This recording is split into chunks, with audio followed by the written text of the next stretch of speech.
The text message arrived while I was arranging a display of handcrafted jewelry in my boutique. I stared at my phone, my hand frozen in midair. I'm sorry, Cassandra, but I can't do this anymore. Julie and I have been in love for months. We're leaving for Cabo tonight. I've already cleared out our savings. Consider it my severance package from this marriage. Don't try to contact either of us. Julia, my younger sister. And Adrian, my husband of 11 years. I didn't scream. I didn't throw my phone. I simply set it down on the counter, finished arranging the turquoise necklace I'd been holding, and helped Mrs. Thornton pick out earrings for her daughter's wedding. Are you feeling all right, dear? She asked.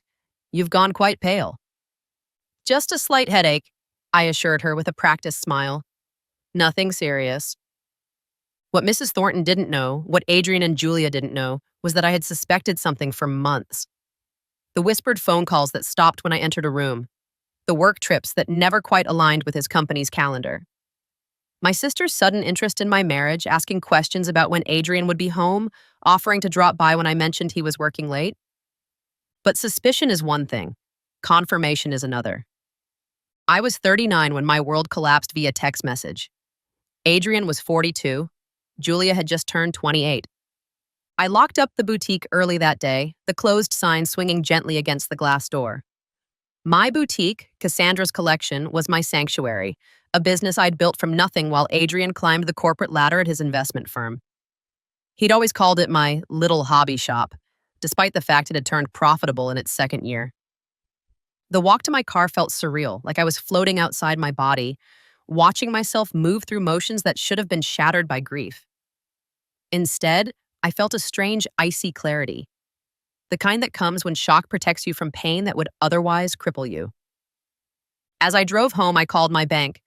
I'd like to check the balance on my joint account with my husband. The customer service representative's voice was hesitant. Mrs. Reynolds, your joint savings account was closed earlier today.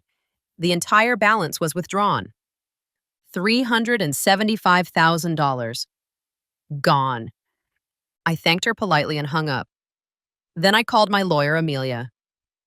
Adrian left me for my sister and emptied our accounts, I said without preamble when she answered. I need your help? Amelia's voice was calm, professional. Come to my office tomorrow morning at 9. Don't contact either of them. Don't post anything on social media. Don't tell family members yet.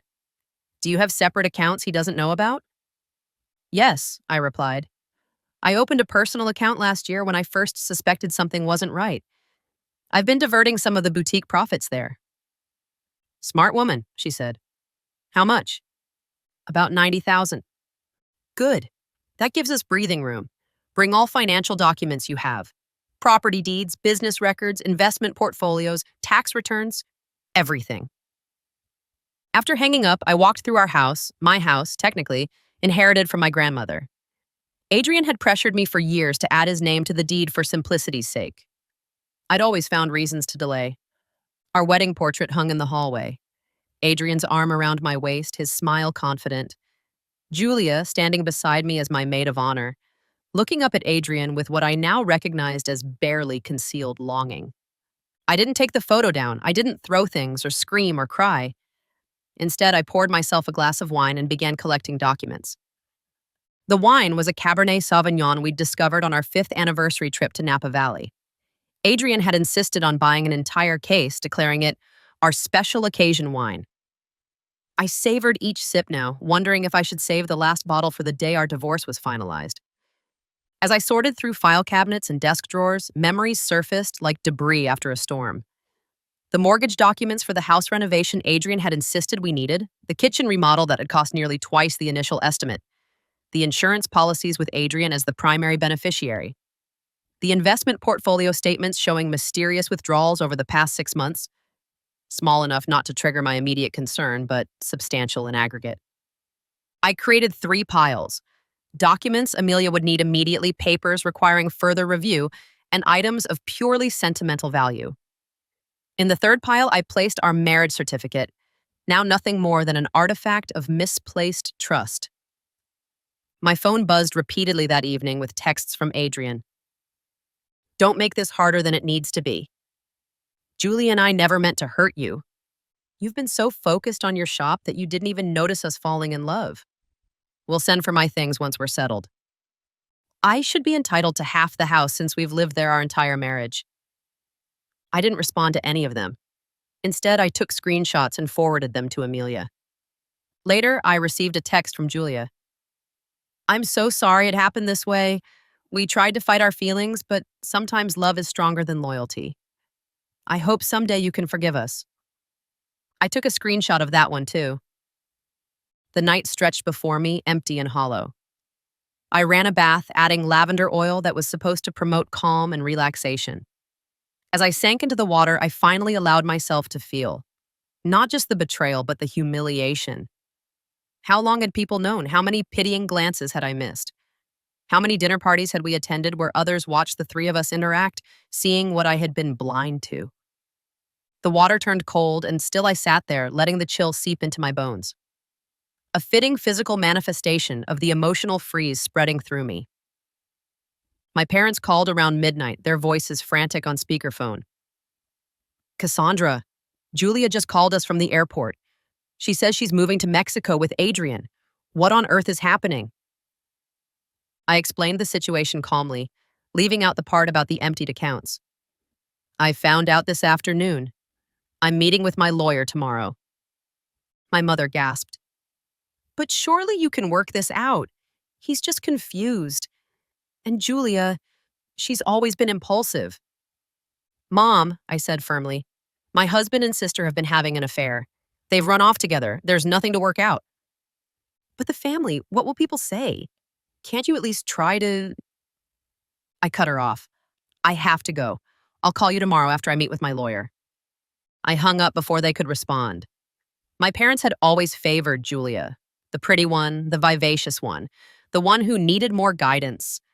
I'd spent my childhood being responsible to compensate for her chaos. Some things never change. Sleep evaded me that night. I lay awake, staring at the ceiling, tracing the familiar pattern of shadows cast by streetlights through the blinds. Adrian had complained about those blinds, wanting to replace them with custom blackout curtains. How can you sleep with all that light? He'd ask. Now I found comfort in the gentle illumination, a reminder that darkness is never complete. The next morning, I arrived at Amelia's office with a banker's box full of documents.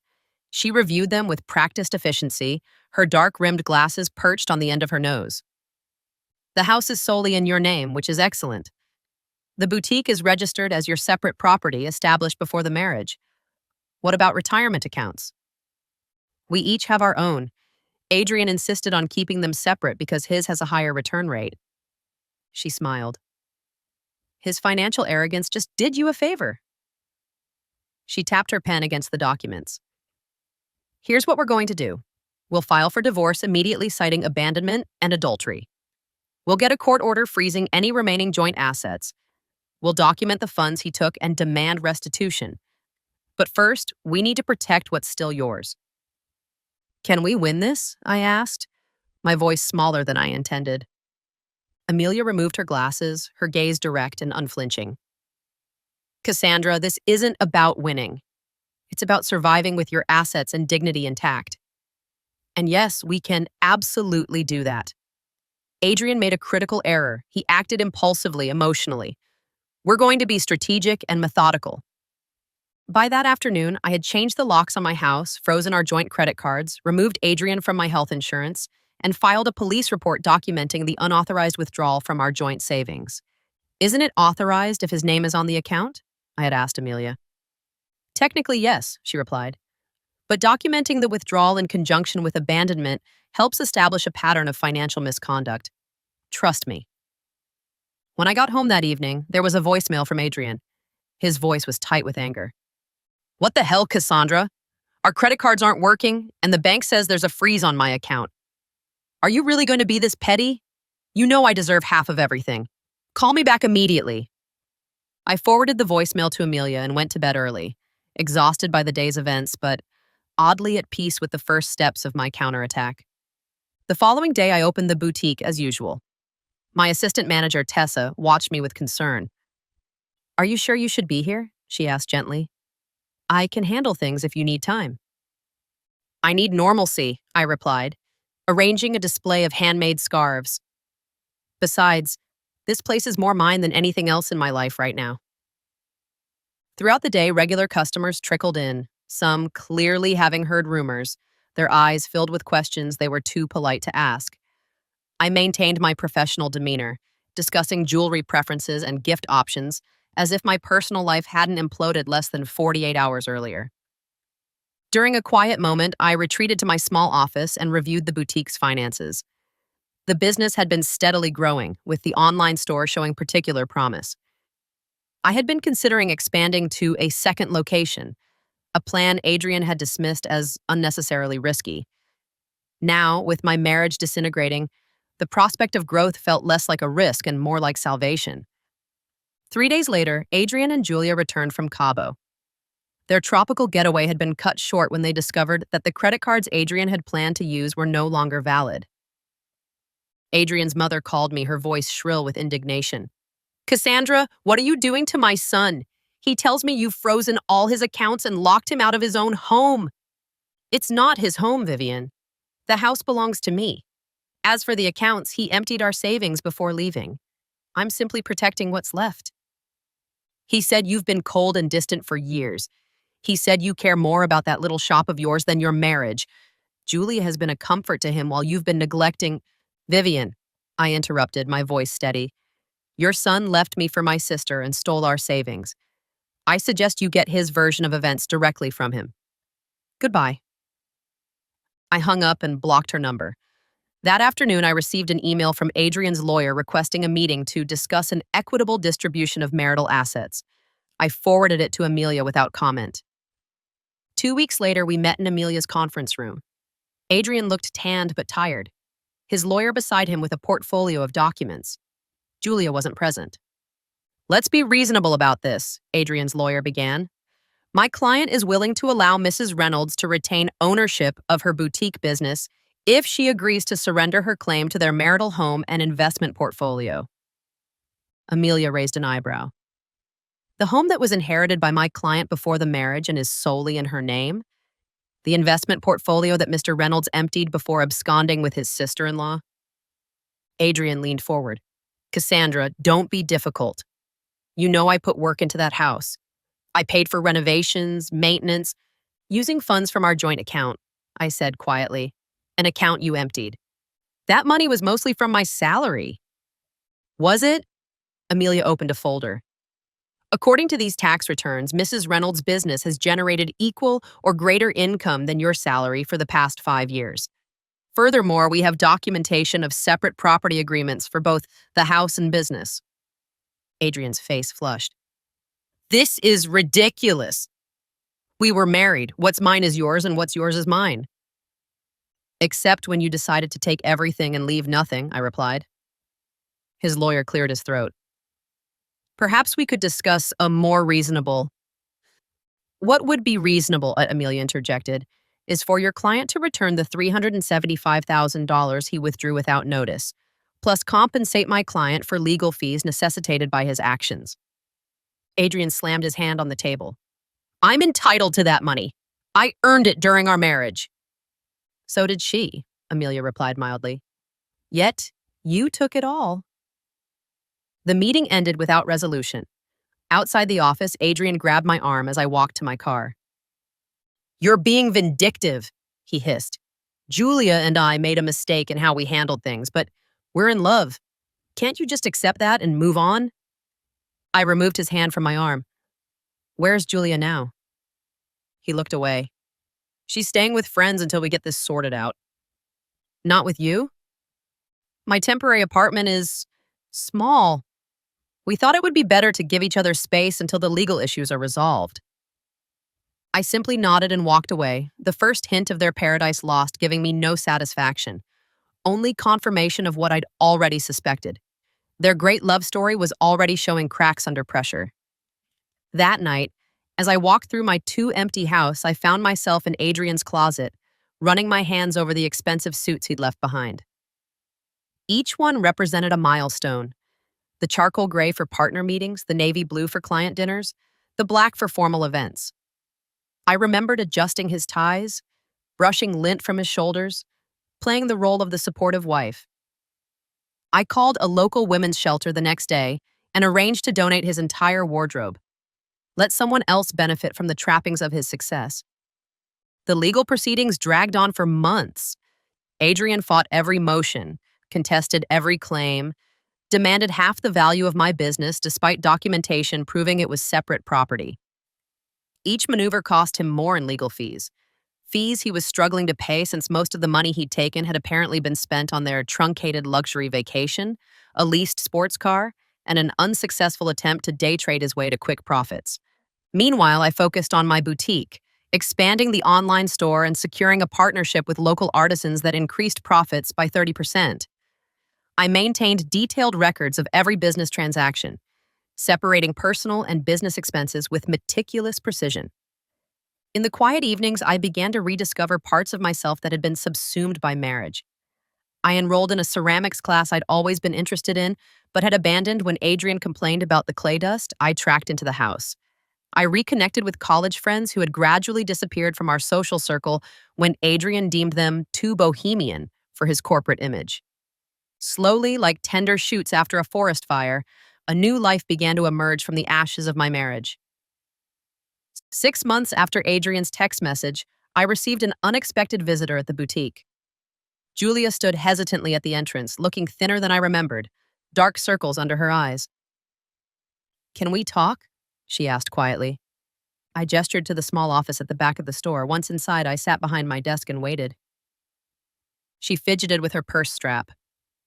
"I wanted to say I'm sorry. Not that it changes anything, but I'm sorry." "Where's Adrian?" I asked. Her laugh was hollow. "Gone. Turns out I was just the newest shiny object. When things got difficult, when the money ran out and reality set in, he started talking to his administrative assistant. I found texts on his phone last month.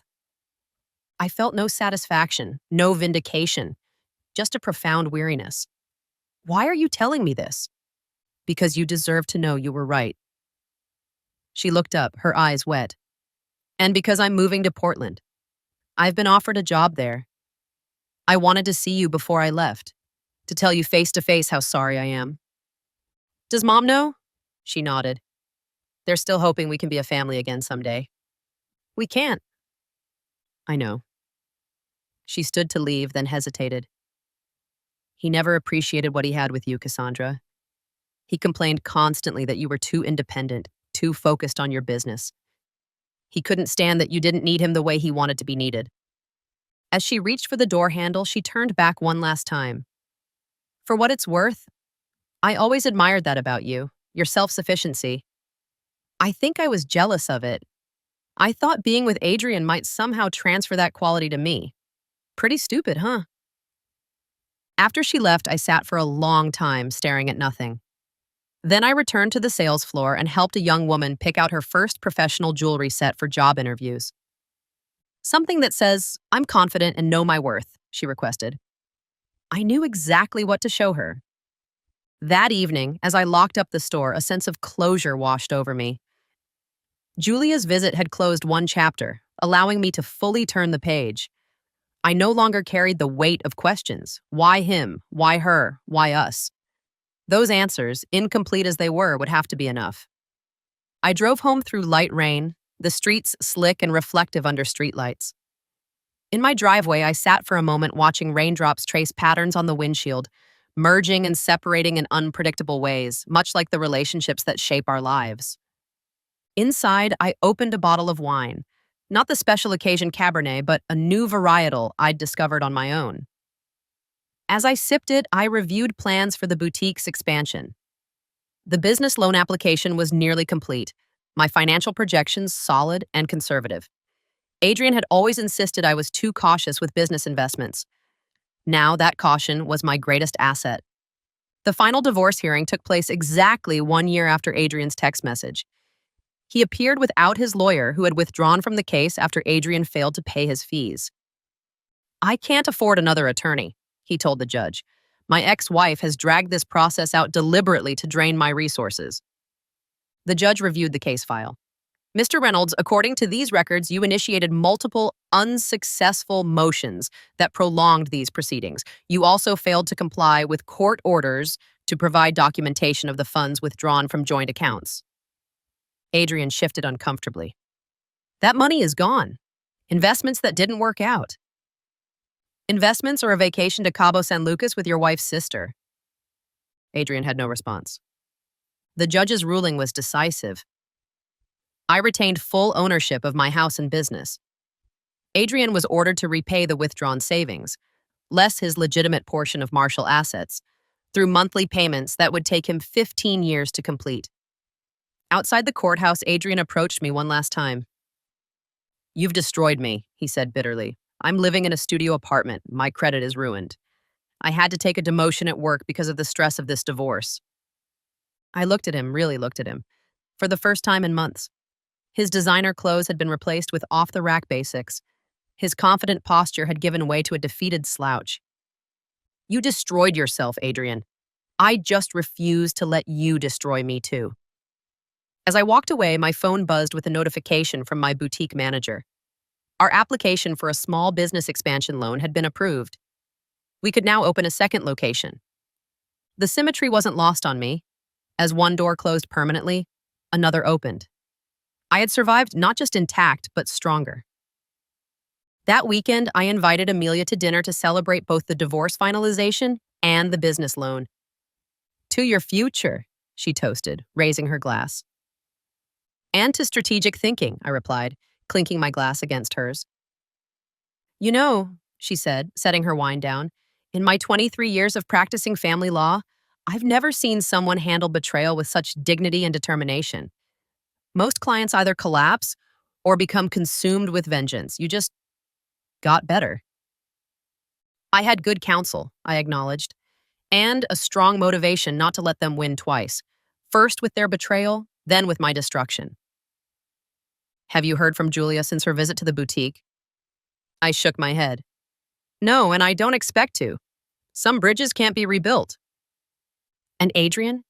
He makes his court-ordered payments on time. That's all the contact I need or want. Sometimes the best revenge isn't about getting even. It's about getting better. 2 years after Adrian's betrayal, my business had expanded to 3 locations. Cassandra's collection had been featured in a national magazine highlighting successful women entrepreneurs. The article mentioned my divorce only briefly, focusing instead on my business model of partnering with local artisans and my plans for future growth. I'd purchased a smaller, more modern house closer to my flagship store. The old house, my grandmother's house, had too many memories, both good and painful. I'd sold it for a significant profit and invested the proceeds in a retirement account that was solely in my name. My relationship with my parents remained strained. They still maintained contact with Julia, who had settled in Portland and was now engaged to an architect she'd met there. They occasionally suggested family healing sessions, which I politely declined. She's still your sister, my mother would insist during our monthly phone calls. Yes, she is, I would reply, and that's why her betrayal cut so deeply. I had developed my own chosen family during this time, friends who had stood by me through the divorce, fellow business owners who understood the challenges of building something from nothing, customers who had become confidants. The holidays, once dominated by obligatory family gatherings, were now filled with dinner parties and weekend getaways with people who genuinely appreciated my presence. Through mutual acquaintances, I heard updates about Adrian. After the divorce was finalized, he'd had to move back in with his mother temporarily. His attempt to sue his former financial advisor for bad investment advice had been dismissed. He'd dated a series of increasingly younger women, none lasting more than a few months. One evening, as I was closing the original boutique location, I spotted Adrian across the street, watching me through the window. When our eyes met, he quickly walked away. I felt nothing. No anger, no resentment, not even pity. Just a calm certainty that I had rebuilt my life stronger than before. The following week, I received a letter from him. Not an email or text, but an actual handwritten letter on expensive stationery. Cassandra, it began, I know I have no right to contact you, but I need to say this. You were right about everything. I threw away something precious for something fleeting. I convinced myself that my unhappiness was your fault, that your independence was coldness, that your business focus was neglect. I told myself that Julia understood me in ways you couldn't. These were all lies I created to justify my own selfishness. I'm not asking for forgiveness or reconciliation. I just wanted you to know that I recognize the truth now. The way you handled everything, with dignity and determination, showed me who you've always been. I wish I had appreciated that strength when we were together instead of being threatened by it. I've accepted a position in Chicago. I won't bother you again. I'll continue making the court-ordered payments through the established channels. I hope you find happiness. You deserve it. It was signed simply Adrian. I folded the letter and placed it in my desk drawer, neither responding nor discarding it. Some acknowledgments come too late to matter, but they come nonetheless. That night, I poured myself the last glass from the final bottle of our special occasion Cabernet. As I savored it, I realized it tasted different now, not because the wine had changed, but because I had. I was no longer the woman who had selected it with Adrian all those years ago, believing in forever promises and shared futures. The wine was still excellent, but it was just wine. Not a symbol, not a memory vessel, just fermented grapes in a glass. I finished it and recycled the bottle, finally free of its emotional weight. The next day, I signed papers to open a fourth boutique location in a trendy neighborhood across town. The business had become not just financially successful, but personally fulfilling in ways I hadn't anticipated. I had created not just a livelihood, but a community of artisans, employees, and customers who valued handcrafted beauty in an increasingly mass-market world. 5 years after that life-changing text message, I stood on a stage accepting a regional business award for entrepreneurial excellence. My chain of boutiques had grown to 7 locations across 3 states, with an online presence that generated significant revenue. Success isn't just about profits, I told the audience during my acceptance speech. It's about resilience. It's about believing in your vision, even when others dismiss it as a hobby or little shop. It's about protecting what you've built and having the courage to keep building even when the foundation shakes beneath you. That evening, at the reception following the ceremony, a young woman approached me, notepad in hand. I'm writing a profile on female entrepreneurs for my university business journal, she explained. Would you be willing to answer a few questions? I agreed, and we found a quiet corner to talk. Your business growth has been impressive, she began. What would you say was the turning point? I considered the question carefully. 5 years ago, I experienced a personal betrayal that could have destroyed everything I'd built. Instead, it clarified what was truly important to me. Sometimes our greatest growth comes from our deepest wounds. I understand your ex-husband left you for your sister, she said, her pen poised above her notepad. How did you overcome that kind of betrayal? By refusing to let their choices define my future, I replied simply. By recognizing that while I couldn't control their actions, I could control my response. I chose to focus on protecting what I'd built and creating something even stronger. Do you have any contact with either of them now? I shook my head. That chapter of my life is closed. One last question, she said. What advice would you give to women facing similar situations, betrayal combined with financial manipulation? Document everything, I said without hesitation. Maintain separate accounts for your business. Keep property deeds in your name if they were yours before marriage. Trust your instincts if something feels wrong. And most importantly, know your worth. Not just financially, but personally. No one can diminish your value unless you allow them to. After the interview, I mingled with other business owners, discussing potential collaborations and expansion opportunities. My phone rang, my store manager reporting a minor emergency with a shipment. As I stepped outside to take the call, I spotted a familiar figure across the hotel lobby. Julia, her hair shorter now, stood with a tall man I assumed was her architect husband. She was visibly pregnant. Our eyes met briefly before I turned away to finish my call. When I returned to the reception, she was gone. Later that evening, I found a note that had been left with the hotel concierge. Congratulations on your award. I saw the announcement in the business journal. I'm in town for Robert's conference and thought I might see you here. I'm happy you found success. We're expecting a girl in August. I think about you often and hope someday you might be willing to meet your niece. With love, Julia. I folded the note carefully and placed it in my purse. Some bridges, once burned, cannot be rebuilt, and perhaps shouldn't be. Yet life continues its forward momentum, bringing new beginnings, even from painful endings. As I drove home that night, I pondered Julia's note. The anger that had once consumed me had long since faded, replaced by indifference and occasionally a distant sadness for what might have been. But forgiveness? That was a different question entirely. Forgiveness wasn't necessary for my healing, but it might be for hers. The following morning, I met with my business manager to discuss opening an eighth location. As we reviewed potential properties, I found myself thinking about Julia's note, not with anger or resentment, but with a calm detachment that had been hard-won through years of rebuilding.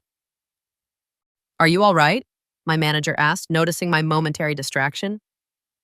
"Yes," I said, refocusing on the property listings, just thinking about how far we've come and how much further we can go. That afternoon, I did something I hadn't done in 5 years. I called my sister. "Cassandra?" Her voice was cautious, disbelieving. "I didn't think you'd call." "I got your note," I said simply. "Congratulations on your pregnancy." "Thank you." The line went quiet for a moment. "I don't expect forgiveness. I didn't want my daughter to grow up without knowing her aunt exists." "I'm not ready for family reunions," I told her honestly, "but I could meet for coffee next time you're in town." "I'd like that," she said, her voice catching slightly. After we hung up, I felt neither regret nor certainty, just the acknowledgement that healing takes many forms, and that sometimes the strongest thing you can do is leave the door slightly ajar instead of locked forever. My phone buzzed with a text from Amelia, who had become a friend as well as my attorney over the years.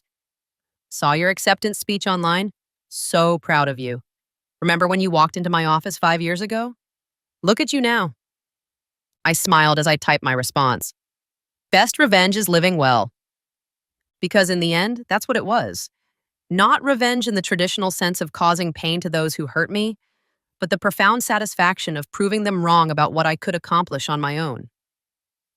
My husband ran off with my sister and stole our savings, but they had no idea how far I'd go to reclaim my life and build something greater than what was lost.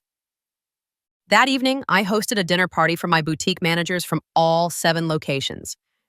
As we raised glasses and shared stories, I looked around the table at these strong, capable women who had become part of my journey. None of them had known me during my marriage. They knew only Cassandra, the entrepreneur, the mentor, the visionary. Not Cassandra, the betrayed wife, the abandoned sister. Sometimes the deepest wounds lead to the most profound transformations. And sometimes losing everything you thought you needed reveals what you truly had all along: strength, resilience, and the power to rewrite your own story. When people ask me now about the secret to my success, I tell them it's simple. Know your worth, protect what you build, and never let someone else's betrayal become your life story. My name is Cassandra Reynolds, and this isn't a story about how I lost my husband and sister. It's a story about how I found myself.